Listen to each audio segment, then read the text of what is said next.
Hello, my dear students. Welcome to Talking Textbooks, Leaving No Child Behind. Today, we are going to solve the questions about the wind, storm and cyclones chapter. So, उस chapter से कितने questions आते हैं, कैसे questions आते हैं, we are going to see that. ठीक है, हो सकता है कुछ ऐसे क्वेश्चंस आपको मिले जो कि आपके लिए टोटली न्यू हो और हो सकता है उनकी चीज़ें आपको, उनके फैक्ट्स आपको नहीं पता हो. ठीक है, so what you need to do is you need to pay attention to every single question. कोई भी चीज़, कोई भी फैक्ट अगर आपको नहीं पता है, नोट दैट डाउन. एंड अगर आपको ऐसा लगता है बहुत हार्ड क्वेश्चन है, नोट कीजिए. इजी क्वेश्चन है देन ठीक है, आप उसको रहने दे सकते हैं. Alright, so that's on you. अब आपको क्या करना है, सारे क्वेश्चंस को स्टेप बाय स्टेप हमारे साथ करते चलना है. ठीक है, and let's get started. So you all know that we do study for the school examination as well as the Olympiad. So basically we are just studying and we are doing all the problems जो कि आपको Olympiad level में appear हो सकती हैं. ठीक है, that is the main thing. If you want DPP and study material, you can access them through our Telegram channel. What you need to do is you need to write TTB07 in the search box of the Telegram app. If you do so, class 7 का जो channel है वो appear हो जाएगा हमारे लिए. ठीक है, तो आप उसको ज्वाइन कर सकती हैं and you can definitely going to get all the DPPs and study material along with the notifications of the video classes you are going to get. Right, that is why you should join the channel. Now see, this is a team which is going to help you a lot as we as a team preparing so much information and all आपके लिए, and even we are putting so much our effort so that we can provide you the quality education you deserve. That is our main goal for you all, and these video lectures are free for everyone. So basically अगर आप लोग इन video lectures को बहुत ही you can से quality मानते हैं और या फिर हो सकता है कि आप इन वीडियो लेक्चर से काफ़ी ज़्यादा सीख पाए हैं, then you can definitely share it these video lectures to everybody, like every one of your friends, family members, so that वो भी इनसे पढ़ सकते हैं and they can crack the examination they have to aim. Right, so basically आपको क्या करना है, सभी बच्चों को इन वीडियो लेक्चर्स को शेयर करना है, जिससे क्या होगा, आप लोग अपने गोल्स को क्रैक कर पाओगे, साथ ही साथ आपके फ्रेंड्स भी आपके अपने गोल्स को क्रैक कर पाएंगे. Right, that is the main thing. So we should help each other. Right, that is the main thing. Now see, in accordance to that हम लोगों ने आपके लिए कुछ पैकेजेस भी प्रिपेयर किए हैं. To access those packages you can definitely go on our website, that is www.talkingtextbooks.in. So what you need to do, you need to go on our website, then you are going to get these two type of packages over there for every class. And अगर आपको अपनी class के लिए you have to choose it, right? आपको full package choose करना है या test series, that's on you. So full package में आपको सब कुछ मिलता है जो कि एक बच्चे के लिए बहुत ज़रूरी है एग्जामिनेशन क्रैक करने के लिए, जैसे कि study material, a comprehensive one. ठीक है, वीडियो क्लासेस और the live classes, homework submission feature जहाँ पे आपको होमवर्क करना होगा, bi-weekly quizzes where you are going to give quiz twice a week, right? And then the periodic test papers, frequent test papers जो आपके होंगे, right? So these include in the whole package, you are going to get that, alright? And that is the main thing कि अगर आपको year long process जो है उसको पढ़ना है and you need to write about कि भाई आपको एक consistency के साथ पढ़ने का मौका मिला, then you can join the test, then you can join the full package, right? And you're only for the testing part, then you can join the test series. So if you want to buy these packages, then you can write my code CYLIVE to get a 30% discount. And if you want to know more about these packages, then you can call us on the number 919549041111. Alright, so that is the main thing that I want to tell you. So what you need to do is you need to make sure that you choose these packages, right? Go for them, try them out, and then it would be good, right? Now, promise yourselves that you will be watching the whole lecture, you will be making proper notes and you will be revising on a daily basis. Revision तो हम करते ही करते हैं after the end of the chapter, but आपको भी revision करना है daily. ठीक है, आपको daily revision करना है and now you have to do 1 hour daily. ठीक है, तो आपको daily 1 hour revision करना है. Alright, now let's get started. आज हम लोग questions करने वाले हैं. So this is the first question in front of you all. Try this out.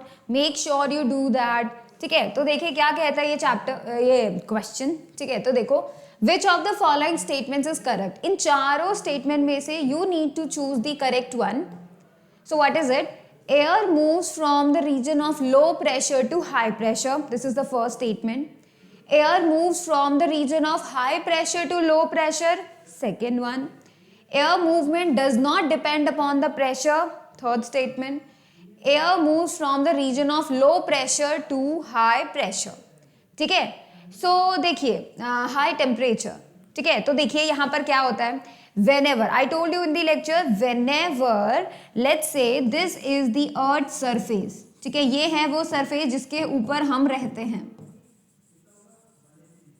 ठीक है, जब ये सरफेस के ऊपर हीट जो है सनलाइट, ठीक है, जब वो फॉल होती है तो क्या होता है, यहाँ से ये जो लैंड है ये गर्म हो जाता है, बहुत जल्दी गर्म हो जाता है, ठीक है। अब क्या होगा, जब ये लैंड गर्म हो जाएगा तो क्या होगा, इसके ऊपर प्रेजेंट जो एयर होगी, ठीक है, इसके ऊपर प्रेजेंट जो एयर होगी वो क्या होगी, ये टेम्परेचर फ्रॉम द लैंड ले लेगी, ठीक है। एंड यहाँ पर प्रेजेंट जो एयर के मॉलिक्यूल्स हैं बहुत सारे, यहाँ पे प्रेजेंट एयर के मॉलिक्यूल्स हैं, वो क्या करेंगे, क्योंकि अब उनका टेम्परेचर बढ़ जाएगा, वो लैंड से टेम्परेचर ले लेंगे, राइट। सो लैंड से टेम्परेचर बढ़ने के बाद they will move in the upward direction, ठीक है। अब देखिए यहाँ के रीजन का जब सारी एयर जो है, मोस्ट ऑफ द एयर जब ऊपर चले जाएगी तो यहाँ तो एयर जो मॉलिक्यूल्स होंगे वो तो बहुत ही कम बचेंगे। अब क्योंकि यहाँ पे एयर मॉलिक्यूल्स बहुत ही कम बचेंगे तो इस रीजन को हम क्या बोलेंगे, we call this region as the low pressure region. क्यों, क्योंकि ज्यादातर एयर मॉलिक्यूल्स ऊपर चले गए हैं, because they got the high temperature, so they move in the upward direction, because warm air जो होती है, गर्म हवा जो होती है वो लाइटर होती है, ठीक है, so it moves in the upward direction. So यहाँ पर क्रिएट हो जाता है लो प्रेशर रीजन, ठीक है। अब यहाँ पे लो प्रेशर रीजन क्रिएट होता है, ऑलराइट, अब यहाँ पर हो गया है क्योंकि सारी एयर ऊपर चली गई है। व्हाट हैपेंस नेक्स्ट इज, यहाँ की जो ठंडी हवा है, यहाँ की जो ठंडी हवा है वो वापस इधर की तरफ आने लगती है, इस लो प्रेशर रीजन की तरफ आने लगती है, ठीक है।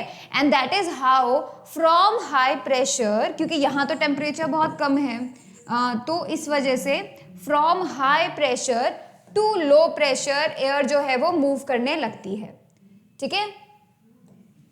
सो देखिए, from high pressure region to low pressure region, ठीक है, ये है हाई प्रेशर रीजन। क्यों, क्योंकि यहाँ पे तो हवा जो है वो ठंडी है, right, it does not have any temperature, so it is heavier than the इस लाइटर एयर के साथ, ठीक है, वार्म एयर ऊपर की तरफ जा रही है। सो यहां से आती हुई सारी की सारी कोल्ड लेयर जो है, कोल्ड एयर, वो क्या करेगी, फ्रॉम हाई प्रेशर रीजन से इस लो प्रेशर रीजन में चले जाएगी।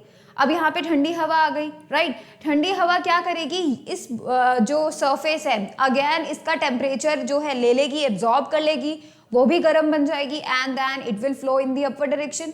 अगेन यहाँ पे लो प्रेशर रीजन क्रिएट हो गया है। लो प्रेशर रीजन से क्या होगा, साइड में जो हाई प्रेशर रीजन्स होते हैं वहां से क्या होगा, सारी जो एयर है वो लो प्रेशर रीजन में आएगी। सो बेसिकली एयर का जो मूवमेंट होता है वो हाई प्रेशर रीजन से लो प्रेशर रीजन की तरफ होता है, ठीक है। जैसे ही यू कैन से कहीं पर भी लो प्रेशर हुआ, सो हाई प्रेशर जहां जगह भी जो भी रीजन हाई प्रेशर में है वहां से एयर मूवमेंट होगा from the towards the low pressure, ठीक है। तो यहाँ पे हम ये बात जान गए हैं कि एयर जो है वो हाई प्रेशर रीजन से लो प्रेशर रीजन की तरफ मूव करती है। So we can say that option B हमारा बिल्कुल करेक्ट है, air moves from the region of high pressure to low pressure, ठीक है। तो इसे फटाफट नोट कर ले।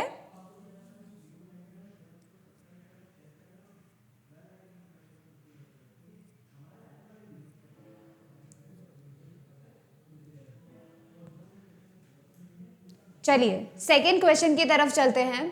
क्वेश्चन नंबर 2 क्या कहता है, the weak zones around the boundaries of plates underneath the earth which are prone to slide and cause earthquake are commonly known as। so देखिए this question is new for you all, अभी तक हो सकता है नहीं पता हो आप लोगों को। so देखिए, अर्थ के नीचे, अर्थ की जो सरफेस होती है उसके नीचे बहुत सारी यू कैन से, जैसे हमारे अर्थ, पूरी अर्थ पे बहुत सारे कॉन्टिनेंट्स हैं, राइट। तो ये जो कॉन्टिनेंट्स हैं ये एज अ प्लेट्स हैं, ऑलराइट। ये जो प्लेट्स हैं वो मूव करते रहती हैं, जब भी तो हमारे यहाँ पे अर्थक्वेक आता है, when one plate inside the earth you can से स्ट्राइक्स द अनदर प्लेट। तो एट दैट टाइम अर्थक्वेक वहां पर होता है, ठीक है। तो बहुत सारी प्लेट्स, हमारी जो अर्थ की सरफेस है वो प्लेट्स से मिलकर बनी होती है। प्लेट्स हम लोग बोल सकते हैं कि लैंड के कुछ टुकड़े, ठीक है। तो ये जो पीसेस होते हैं, ये टुकड़े होते हैं, इनकी सरफेसेस जो होती हैं, साइड की सरफेसेस, वो बिल्कुल स्मूथ नहीं होती हैं, बिकॉज ये तो नेचुरल है, ठीक है। तो वो कोई भी आर्बिटरी शेप ले सकती है, so they are rough. So when they strike from one another, जब एक प्लेट आती है या दूसरी प्लेट जब साइड में भी चल रहे होते हैं, सो क्योंकि उनकी सरफेसेस रफ होती हैं, that is why they got struck, and due to that only earthquake happens, ठीक है। So we can say that कि ऐसा वीक जोन्स प्लेट्स के बाउंड्रीज पे, उनके जो बाउंड्रीज होते हैं बिकॉज ऑफ द रफनेस, तो उनको हम क्या बोलते हैं, वीक जोन्स बोलते हैं, ठीक है। और जनरली वहां पर उसी की वजह से अर्थक्वेक आते हैं, ठीक है। जो कि स्लाइड होते हैं एंड अर्थक्वेक जो है वहां पर अकर होता है, उन्हें हम कहते हैं फॉल्ट जोन, बिकॉज उन जोन्स की वजह से ही अर्थक्वेक आता है। ऑलराइट, तो बेसिकली आप मान सकते हैं कि पूरी की पूरी अर्थ का जो लैंड है वो कुछ प्लेट्स में डिवाइडेड है। इनसाइड द अर्थ वो प्लेट्स क्या करती हैं, रोटेट होती रहती हैं, मूव करते रहती हैं, ठीक है। From one place to another they move around. जब वो मूव करती हैं तो वो एक दूसरे से स्लाइड भी करती हैं, टकराती भी हैं। अब क्योंकि उनकी जो सरफेसेस होती हैं वो स्मूथ नहीं होती, तो जब कभी भी एक सरफेस एक प्लेट दूसरी प्लेट से टकराती है, तो because of their roughness they got struck, वो स्ट्रक हो जाते हैं, एंड दैट कॉजेज, वहां से हमें अर्थक्वेक मिलता है, right. And that is the thing, वो जो रफ सरफेसेस होती हैं जिनकी वजह से हमें अर्थक्वेक फील होता है या अर्थक्वेक अकर होता है, those are known as the fault zone, और वो बहुत ही ज्यादा वीक जोन्स होती हैं, ठीक है। So you can note this down.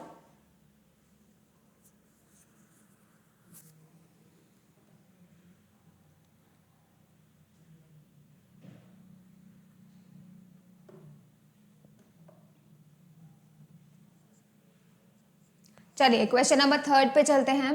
Question number 3 आपके सामने है, the factors responsible for cyclones is are. So I told you all the factors, right. तो यहाँ पे दिया हुआ है विंड स्पीड, टेम्परेचर, ह्यूमिडिटी, ठीक है। और हम लोगों ने भी यही पढ़े थे कि जो साइक्लोन्स होता है, ठीक है, साइक्लोन जो होता है वो किस वजह से फॉर्म होता है, विंड की स्पीड से वो और भी ज्यादा खतरनाक होते जाता है, ठीक है, और ज्यादा डिस्ट्रक्टिव होते जाता है।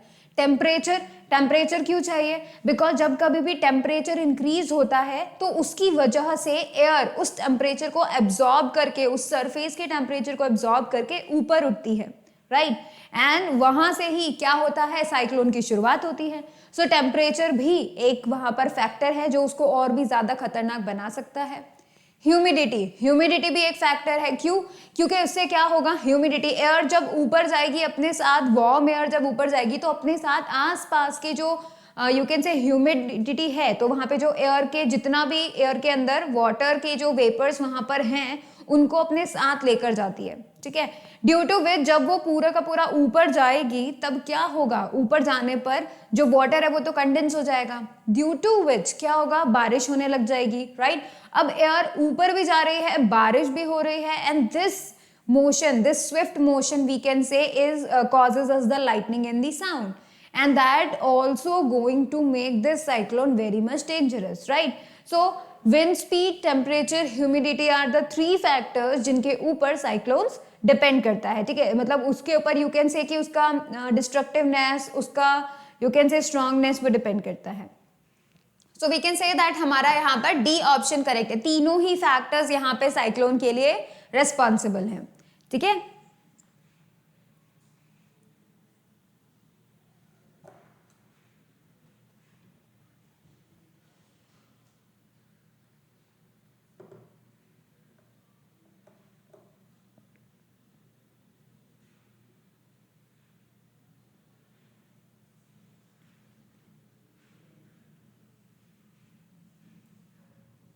चलिए क्वेश्चन नंबर 4 पे चलते हैं। क्वेश्चन नंबर 4 क्या कहता है, which of the following is a correct statement, हमें करेक्ट स्टेटमेंट बताना है। पहला स्टेटमेंट ये कहता है, in winters the wind flows from land to the ocean, ठीक है। Second, the coast line of India is not vulnerable to cyclones. Third, a cyclone is formed in a very high pressure area with very high speed winds revolving around it. So these are the 3 sentences, statement जिनमें से हमें correct बताना है। अब आप यहाँ पे देखिए कि ये जो हमने बोला हुआ है the coast line of India is not vulnerable to cyclone, this is a wrong statement. क्योंकि जो भी कोस्ट लाइन्स होती हैं इंडिया में भी, ठीक है, जो भी कोस्ट लाइन्स होती हैं वो ज्यादा प्रोन होती हैं साइक्लोन्स के because of the ocean. Ocean में साइक्लोन जो है जनरली बन सकता है because of the temperature difference, because of the pressure difference, right. So basically वहां पर भी यू कैन से साइक्लोन्स आ सकते हैं। So these areas, the coast areas are definitely going to be very much prone to the cyclones, right. So ये जो statement है B वो हमारा कैंसिल हो गया। थर्ड देखिए, a cyclone is formed in a very high pressure area, this is wrong here. Remember, cyclone किसकी वजह से बनता है, क्या होता है, सबसे पहले एयर ऊपर जाने लगती है। जैसे ही एयर ऊपर जाने लगेगी तो नीचे कौन सा एरिया क्रिएट हो जाएगा, लो प्रेशर रीजन क्रिएट हो जाएगा, राइट, जिसकी वजह से आसपास की सारी विंड बहुत ही तेजी से उस एरिया में आएंगी and they start to rotate, ठीक है। फिर वो रोटेट होने लगेंगी एंड रोटेट होते होते व्हाट दे डू, अंदर तो क्या हो रहा है, सारी एयर ऊपर जा रही है, ठीक है, and they are coming towards that low region area. So basically cyclone form होता है किसकी वजह से, लो प्रेशर रीजन की वजह से। वहां पर जो लो प्रेशर रीजन क्रिएट होता है that causes the wind speed to increase, right, and that is why we can say कि हाई प्रेशर एरिया नहीं होता, इसकी जगह पर लो प्रेशर रीजन होता है, एंड दैट इज व्हाई ये वाला स्टेटमेंट भी हमारा गलत। अब बचा first statement, in winters the wind flow from land to ocean, ठीक है। अब ऐसा क्यों होता है, वाई सो, बिकॉज लैंड क्या करता है, बहुत जल्दी ठंडा होता है और बहुत जल्दी गर्म होता है, ठीक है। So let it be, this is land, ये है लैंड और ये है ओशन, ठीक है। अब ये जो लैंड है वो बहुत जल्दी ठंडा होता है, बहुत जल्दी गर्म होता है। सर्दी के मौसम में क्या होगा, लैंड बहुत जल्दी ठंडा हो जाएगा, क्योंकि ये क्या हो गया है, इसके ऊपर लैंड क्योंकि ठंडा हो गया है तो इसके ऊपर कैसी एयर प्रेजेंट होगी, कोल्ड एयर प्रेजेंट होगी, राइट। वहीं पर जो ओशन होता है ये बहुत देर में ठंडा होता है, ठीक है, दैट इज रीजन। एक तो बहुत देर में गर्म होता है, फिर बहुत देर में भी ठंडा होता है। So that is the reason, क्योंकि अब ये क्या होगा, बहुत देर में ठंडा होगा तो इसके ऊपर जो प्रेजेंट एयर होगी वो कैसी होगी, वार्म होती रहेगी, right, and this warm air rises up. जैसे ही ये वार्म एयर राइजेस अप होती है वैसे ही क्या होगा, cool air from land flows towards the ocean. तो ये जो कूल एयर है ये ओशियन की तरफ मूव करने लगेगी, ठीक है, और ये वार्म एयर ऊपर जाके ठंडी होके वापस इधर की तरफ आ जाएगी and this cycle goes on. So अब यहाँ पे क्या हो रहा है, लैंड की तरफ से ओशियन की तरफ जो एयर है वो मूव कर रही है। So this is called the land breeze. So देखिए, wind flows from the land to the ocean winters में। So this is a true statement, right. So we can say that option A जो है वो हमारा correct हो गया है, ठीक है।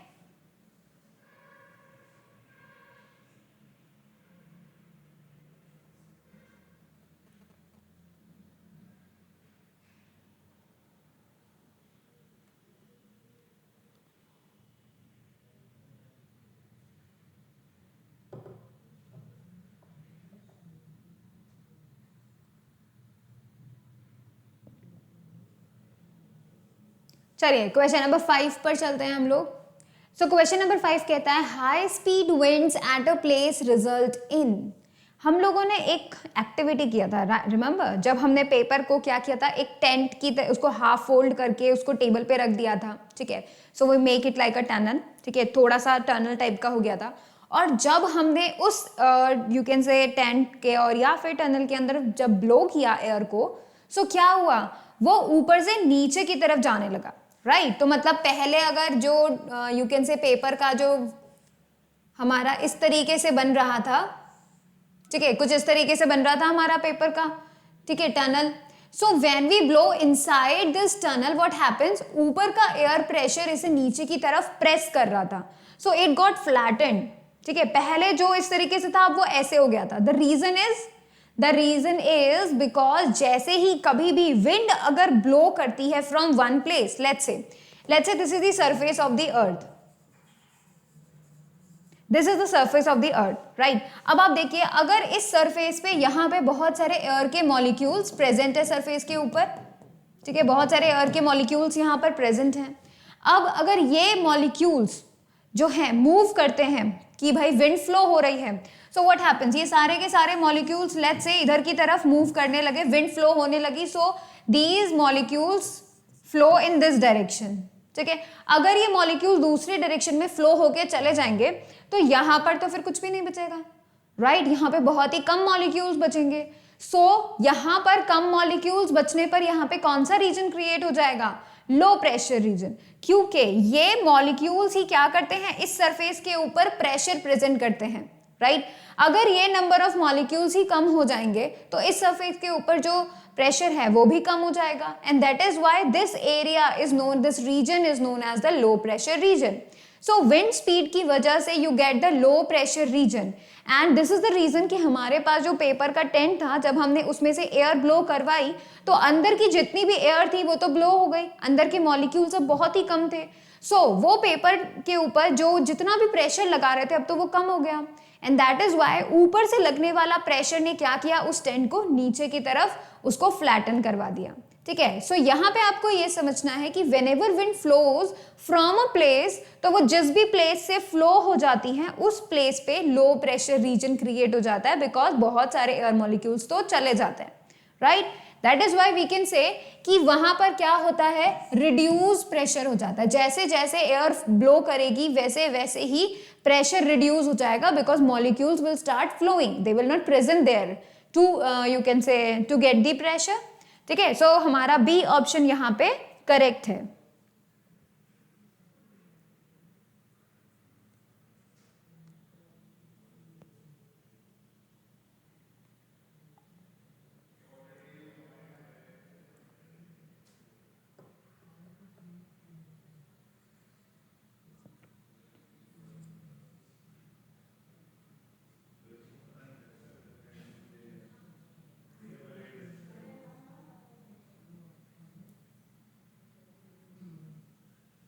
ऑलराइट, क्वेश्चन नंबर 6 पर चलते हैं। क्वेश्चन नंबर 6 कहता है, how does cyclone decrease the fertility of the soil in the coastal areas. किस तरीके से साइक्लोन फर्टिलिटी को कम करता है, क्योंकि उसके बाद क्या होता है, आफ्टर साइक्लोन जब सारा पानी हट जाए या फिर after as a result of the cyclone जो लैंड होती है फिर वो इनफर्टाइल हो जाती है। इसका मतलब इनफर्टाइल मतलब अब आप उसमें कुछ ग्रो करोगे, लेट्स से कोई क्रॉप अगर आप ले रहे हो, ठीक है, आप वहाँ पे वीट राइस ऐसी क्रॉप्स को उगाने की कोशिश करोगे तो वो नहीं उगते, इवन ट्रीज भी वहाँ पर नहीं जो है ग्रो करते। Reason is, let's see that, option A बोलता है by flooding the land with the saline water. Second देखिए, by dissolving soil in rocks, by increasing the water table of the place, by decreasing the water table of the place।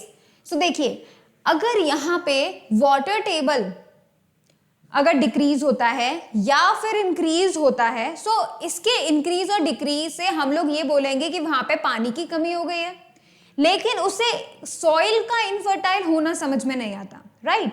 अगर पानी की कमी हो जाती है तो वहां पे हम लोग ये बोल सकते हैं कि इसको इनफ वाटर नहीं मिल रहा है, but they have to be some minerals inside the soil. उन मिनरल्स को डिस्ट्रॉय करना would be the infertility of the soil. तो यहां पर हम बोलेंगे सॉइल और रॉक्स को मिला देना, जैसे क्योंकि देखो सॉइल में ऑलरेडी बहुत सारी रॉक छोटे छोटे पत्थर होते ही होते हैं, सो रॉक्स और सॉइल का मिलना भी एक इनफर्टिलिटी का रीजन हम लोग नहीं मान सकते। बचा एक, by flooding the land with the saline water. This is the reason जिसकी वजह से हमारी जो सॉइल है वो खराब हो जाती है।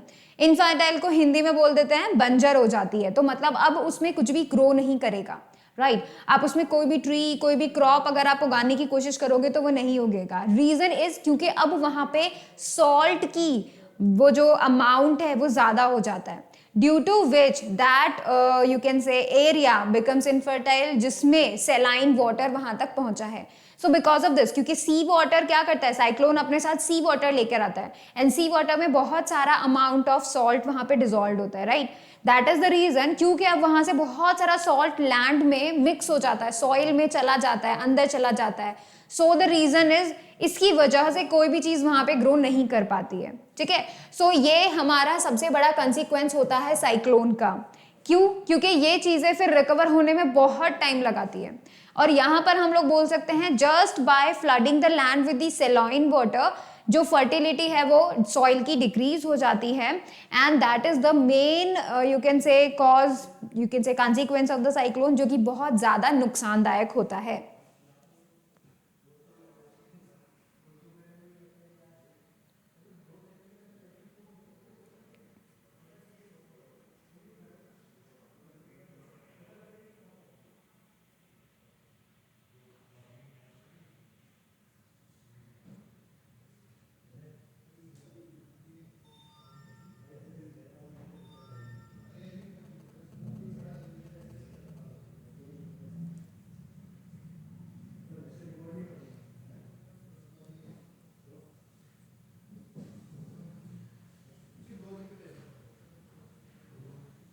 चलिए नेक्स्ट क्वेश्चन देखते हैं, question number 7। Which of the following is the first sign of an approaching cyclone? सबसे पहला साइन कि भाई साइक्लोन आ रहा है, what is that? Rain accompanied by lightning, powerful water waves, cool breeze and rain, none of these. So देखिए यहाँ पर जब सबसे पहले साइक्लोन आता है या फिर साइक्लोन बनने लगता है, जब कभी भी सैटेलाइट्स इस बात को ऑब्जर्व करती हैं and they throw the warning to you कि भाई साइक्लोन अप्रोच हो सकता है, तो इसका मेन चीज जो है वो देखते हैं, जो वो ऑब्जर्व करते हैं, what is that? These are the powerful water waves. ठीक है, जब कभी भी वाटर वेव्स, बहुत ज्यादा वाटर वेव्स क्रिएट होने लगती हैं सी में, so that is the first sign कि साइक्लोन में approach, right, and that is the main first sign you can see. क्योंकि देखो रेन अकम्पनीड बाय लाइटनिंग ये कई जगहों पर पॉसिबल है, ठीक है, ये काफी जगहों पे पॉसिबल है, और ये तो सेकेंड चांस होता है, वी कैन से दैट, क्योंकि सबसे पहले तो जो वेव हैं वो वाटर वेव्स वो बनने लगती हैं बहुत ज्यादा। Cool breeze and rain, this is also a normal thing, तो इसको भी एज अ साइक्लोन का फर्स्ट साइन नहीं लिया जा सकता, ठीक है। So we can say that option B is correct here.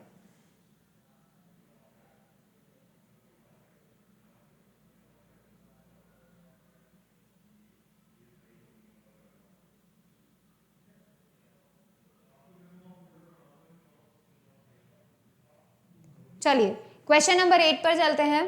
Question number 8 कहता है during the formation of rain when water vapour changes back to liquid in the form of rain drops, heat is absorbed, heat is released, heat is absorbed first and then released, there is no exchange of heat. So देखो हमें ये बात पता है, whenever you want to turn something solid into liquid state, what you need to do? You need to give more heat, ठीक है। So देखिए solid को जब आप हीट प्रोवाइड करेंगे, ठीक है, आप जब हीट जो है सॉलिड को देते हैं, so it turns into liquid, ठीक है। So in this process to make solid into liquid और to convert solid into liquid, what you need to do? You need to give more heat, ठीक है। उसी तरीके से when you want to convert liquid into gaseous form, what you need to do? You need to give more heat to the liquid. आप liquid को heat करेंगे and then it converted into the vapour, ठीक है। तो यहां पर आप देख सकते हैं जब लिक्विड को यानी कि वाटर को, लिक्विड वाटर को जब गैसियस यानी कि वाटर वेपर में चेंज किया, कन्वर्ट किया, सो व्हाट हैपेंस? हीट जो है वो इस लिक्विड ने एब्जॉर्ब कर ली, ठीक है। अब यहां पर देखिए during the formation of rain when water vapour changes back to liquid, जब वो वापस लिक्विड में चेंज होती हैं, देन व्हाट हैपेंस? तो देखिए गैसियस के पास बहुत ज्यादा टेम्परेचर होता है, लिक्विड के पास उतना टेम्परेचर नहीं होता है, ठीक है। अब क्योंकि अगर आप लिक्विड को टेम्परेचर दोगे तब जाके वो गैसियस में कन्वर्ट होगी। अब जब आप गैस को लिक्विड में कन्वर्ट करना चाहते हो, ठीक है, तो गैस के पास ज्यादा टेम्परेचर होता है, right, due to which it has to decrease its temperature so that it can convert into the liquid form.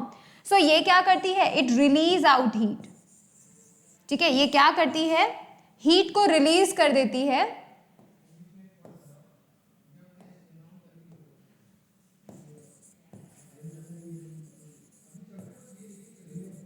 ठीक है। ये जो गैस है वो क्या करती है? हीट को रिलीज कर देती है into the atmosphere and converted into the liquid form. So देखिए water vapor changes back to liquid in the form of raindrops, तो क्या होता है? Heat is absorbed? No, heat absorb नहीं होती. Heat is released? Yes, यहाँ पर heat क्या होती है? रिलीज होती है। सो वाटर वेपर्स क्या करती हैं, एटमोस्फेयर को हीट वापस रिटर्न कर देती हैं and they converted into the water drops, ठीक है, लिक्विड फॉर्म में चेंज हो जाती हैं and they fall. Heat is absorb first and then decrease, ये भी नहीं होगा। And there is no exchange of heat, ये भी नहीं होता, because you have to give out heat, तभी जाके कोई भी बॉडी, कोई भी लिक्विड गैसियस में चेंज होता है, ठीक है। So now you can note this down, ये जरूरी है, तीनों चीजें अलग अलग आपको पता होनी चाहिए, what you need to do so that you can convert the liquid into the gas और वाइस वर्सा, ठीक है। इन तीनों को नोट कीजिए।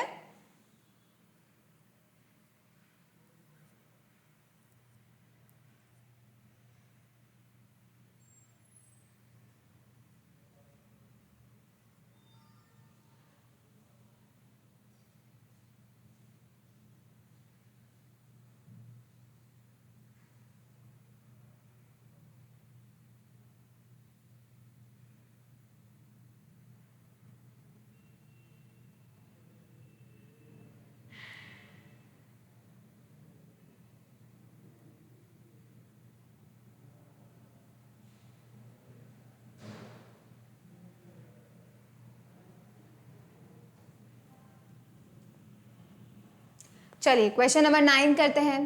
क्वेश्चन नंबर 9 कहता है, a tornado is uneven heating between two regions, a violent twisting funnel of wind, strong circulatory winds in the tropical region, none of these. So what we told, tornado क्या होता है, tornado बहुत ही ज्यादा wind speed वाली air जब rotate करती हैं in the form of a funnel from the land to the sky, उसको हम क्या बोलते हैं, टॉर्नेडो बोलते हैं, राइट। और टॉर्नेडो इसका मतलब यहाँ पर हमें कौन सा ऑप्शन बता रहा है, बी ऑप्शन बता रहा है, अ violent twisting funnel of wind, right. So this is the tornado. उसमें क्या होता है, बहुत सारी हाई स्पीड विंड्स क्या होती है, रोटेट करती हैं, ठीक है, and they rotated like a funnel, ऐसा लगता है किसी पूरा एक फनल बन जाता है, they suck out all the things and they throw it into the upper area you can say. और ये पता है पूरा ग्राउंड से लेकर this tornado from the ground to the sky light, it is going to be connected all the things.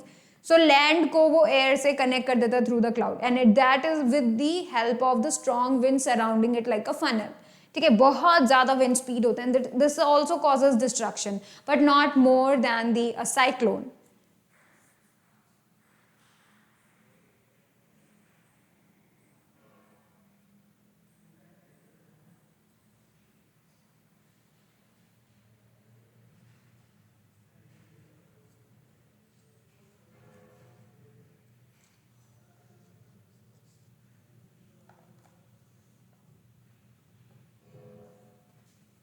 Question number 10 पे चलते हैं। क्वेश्चन नंबर 10 क्या कहता है, which of the following is correct. हमें 4 स्टेटमेंट्स दिए हैं and we need check out which one is the correct. So पहला स्टेटमेंट देखिए, the seasonal winds that bring rain when they blow from sea to land during summer and winter are monsoon winds. Second option देखिए, anemometer measures the direction of the wind, a wind vane measures the speed of the wind, atmospheric pressure increases at high altitude. So let me tell you about the anemometer and wind vane first, ठीक है। Anemometer हम लोगों ने study किया था, वो एक ऐसा डिवाइस होता है जो कि क्या करता है, विंड स्पीड को कैलकुलेट करता है, ठीक है। सो एनीमोमीटर क्या करता है, वो विंड स्पीड को मेजर करता है। कैसे मेजर करता है विंड स्पीड को, उसमें 4 हाफ यू कैन से हेमिस्फेयर्स होते हैं, 4 हॉलो हेमिस्फेयर्स लगे होते हैं, ठीक है, हर एक डायरेक्शन में इस तरीके से यू कैन से, ठीक है, इस जगह पर यू कैन से यहाँ पर एक हॉलो हेमिस्फेयर लगा हुआ है, यहाँ पर लगा हुआ होता है, यहाँ पर लगा हुआ होता है एंड यहाँ पर, ठीक है, 4 होते हैं and these are standing on a vertical you can say vertical rod पे या फिर vertical stand पे वो खड़े होते हैं, they rotated like this, ठीक है। जब उनका जो रोटेशन होता है बिकॉज ऑफ द विंड, जब उनका रोटेशन होता है, वो रोटेशन जो नीचे लगे इलेक्ट्रॉनिक डिवाइसेस होते हैं वो मेजर कर लेते हैं उस रोटेशन को कि भाई 1 मिनट में कितना रोटेशन हो रहा है, and then they calculate the wind speed. So we can calculate the wind speed by the help of the anemometer, ठीक है। सो यहाँ पे लिखा है measure the direction of the wind, ये गलत है, ठीक है, because it measures the wind speed. अब देखते हैं C option, a wind vane measure the speed of the wind. ये भी एक गलत स्टेटमेंट है, बिकॉज विंड वेन क्या करता है, सिर्फ और सिर्फ आपको डायरेक्शन बताता है। सो whenever you found, airport पे आपने देखा होगा विंड वेन होता है, ठीक है।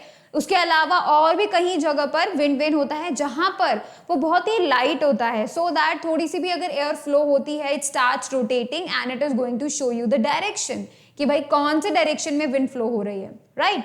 सो विंड वेन क्या बताता है हमें, डायरेक्शन ऑफ द विंड बताता है, that is why this statement is also incorrect. 3D वाला ऑप्शन देखिए, atmospheric pressure increases at high altitude. So देखिए यहां पर मैं आपको एक बात बताती हूँ, लेट इट बी कि ये एक सरफेस है अर्थ की, ठीक है। इस सरफेस के ऊपर यहां पर जो प्रेशर होगा वो किसकी वजह से होगा, इसके ऊपर जितनी भी एयर कॉलम है, ठीक है, इसके ऊपर, इस सरफेस के ऊपर जितना भी एयर कॉलम है, इस एयर की वजह से इसके ऊपर क्या होगा, सरफेस का जो प्रेशर है वो आपको मिलेगा, because of the air column present above it, right. अब आप अगर किसी माउंटेन पे चढ़ जाते हैं, लेट इट बी हियर, यहां पर आप देखिए इस प्लेस के ऊपर जो माउंटेन, यू कैन से माउंटेन के ऊपर जो हाइट है, ये height let it be h, तो ये तो h से कम ही होगी ना, it would, this height would be less than h, definite सी बात है, इतना एयर कॉलम है बस, राइट। सो देखो यहाँ पर इतना सारी एयर प्रेशर लगा रही है एंड यहाँ पर जो है इतनी कम एयर प्रेशर लगा रही है, दैट इज वाई माउंटेन के ऊपर आपके ऊपर जो होगा प्रेशर, एटमॉस्फेरिक प्रेशर, वो बहुत ही कम होगा। So whenever you go at the altitude, जो कि अर्थ सरफेस से ऊपर होता है, whenever you get up to that, वहां पर एटमॉस्फेरिक प्रेशर क्या होने लगता है, कम होने लगता है।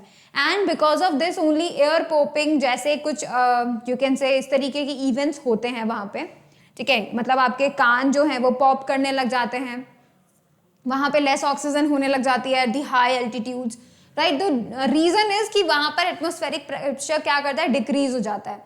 So this statement is also incorrect. फिर देखते हैं first one, the seasonal winds that bring rain when they blow from sea to land during summer and the winter are the monsoon rains. उन्हें मॉनसून रेन कहा जाता है because they bring and you can say monsoon rains के साथ, because वो water भी अपने साथ लेके आती है, उसी की वजह से जो क्लाउड्स हैं वो फ्रॉम द सी, क्योंकि सी के ऊपर में क्या बनते हैं, एयर अबव राइज करती है, they form the clouds and they blow up to that to the place above the land, right. तो इसकी वजह से क्या होता है, जो क्लाउड्स होते हैं वो पूरी की पूरी wind with clouds they move up to that and that is how monsoon rains are brought on the land. So basically ये जो स्टेटमेंट है वो हमारा बिल्कुल करेक्ट स्टेटमेंट है कि ये जो सीजनल विंड्स होती हैं जो कि ओशन से लैंड की तरफ आती हैं, यानी कि वाटर से लैंड की तरफ आती है, तो वो अपने साथ बहुत सारा यू कैन से क्लाउड्स को लेकर आती हैं, ब्लो करवाती हैं, that is why you are going to get more monsoon winds because of these seasonal winds. Alright, that's why we can say option A is the correct one.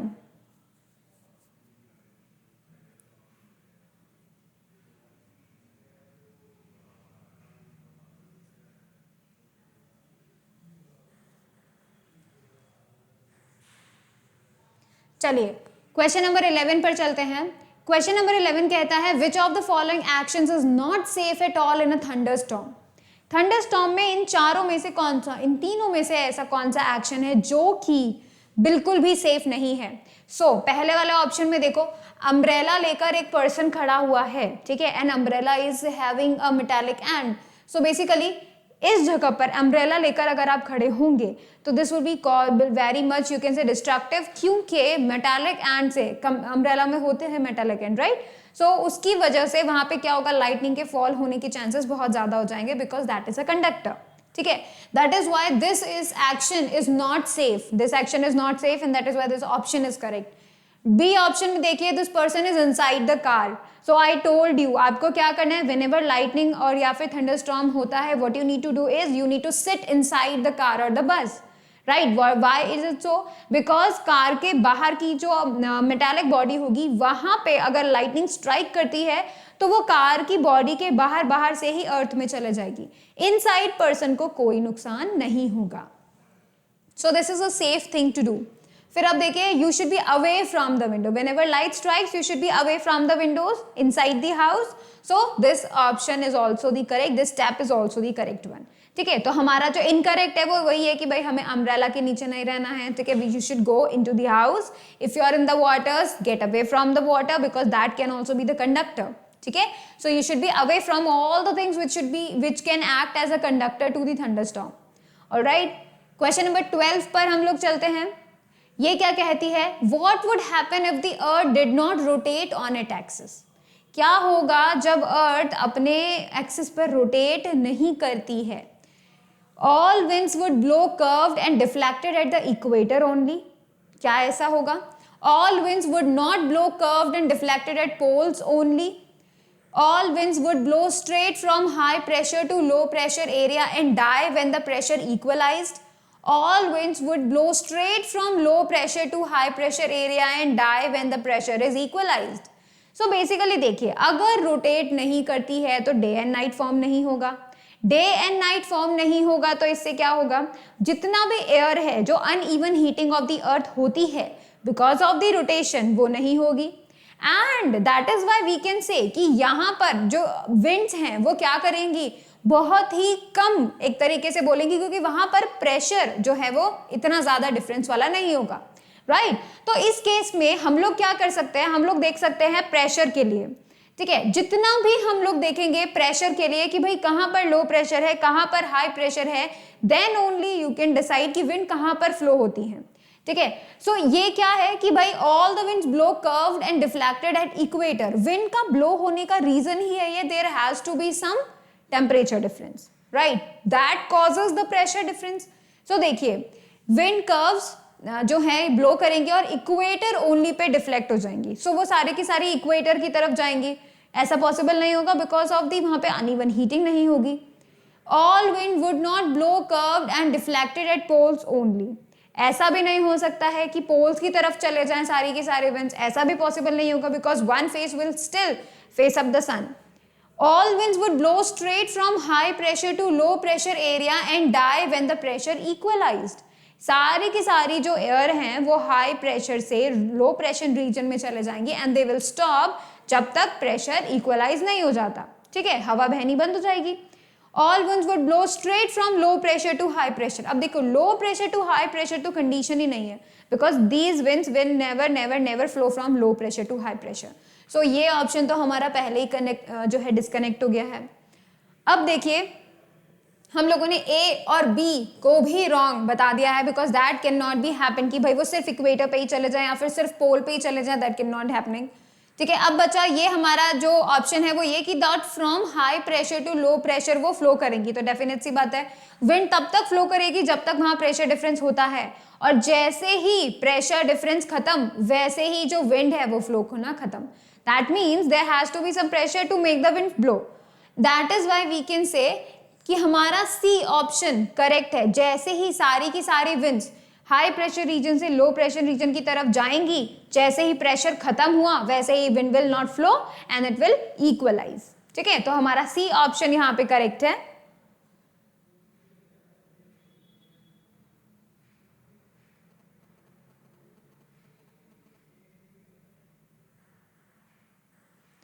चलिए question number 13 पे चलते हैं. Question number 13 कहता है which of the following picture shows a tornado. So देखो, ये picture हमें बता रही है लाइटनिंग. ठीक है, तो this is lightning, this is बहुत स्ट्रॉन्ग विंड्स चल रही हैं, that means it is the case of very high wind storm. ठीक है, you can see this is a picture of tornado. From the ground to the sky there is a very large funnel of the very high speed winds, right? So you can see that this is the photo of a tornado. और ये जो किसका photo है वो है cyclone का photo. ठीक है, whenever the clouds you can say यहाँ पर जितनी भी जो waves हैं above the sea they start rotating along with the very high speed winds. So this is cyclone. Alright, so we can say हमारा ऑप्शन सी यहां पर correct है.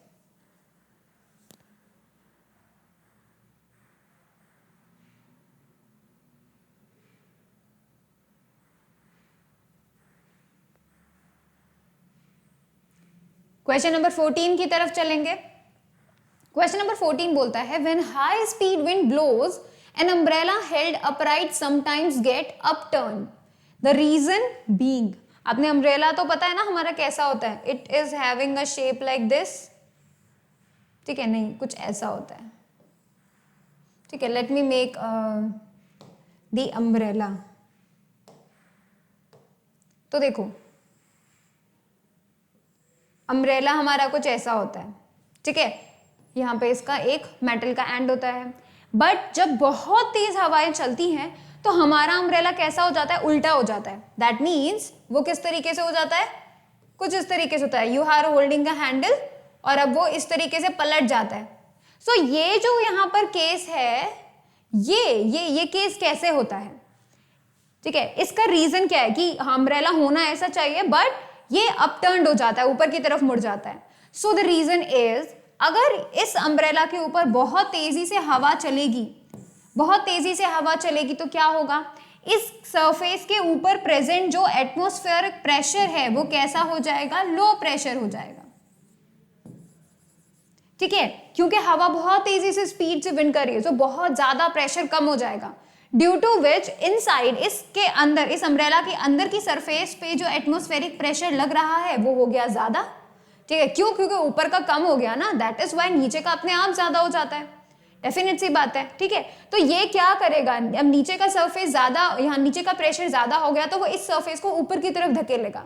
And that is the reason that हमारा umbrella कुछ ऐसा shape का हो जाएगा जो बहुत बहुत बहुत तेजी से विंड फ्लो करती है, ठीक है. So the reason is high speed wind creates a high pressure zone above and below the umbrella. नहीं, ऊपर तो क्या होती है, लो स्पीड होती है, लो प्रेशर रीजन होता है. High speed wind creates a low pressure zone above and high pressure zone below the umbrella. So this is the correct statement कि भाई ऊपर की सरफेस पे तो बहुत ही कम प्रेशर हो जाता है, नीचे की सरफेस पे बहुत ज्यादा प्रेशर हो जाता है, एंड दैट इज व्हाई ये अम्ब्रेला जो है वो अपटर्न्ड हो जाता है.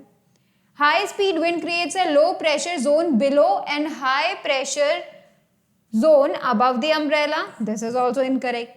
सो हम लोग कह सकते हैं कि हमारा यहाँ पे B option is the correct one.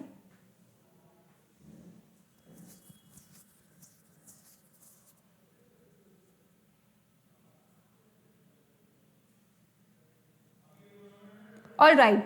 सो हम लोगों ने यहाँ पे देख लिया है ना, हम लोगों ने इतने सारे क्वेश्चंस कर लिए. सो this is the end of the lecture now. अगले लेक्चर में हम लोग नया चैप्टर स्टार्ट करेंगे, ठीक है. So thank you so much for watching the video. Please like it, you can share it and you can subscribe it to our channel. Thank you so much.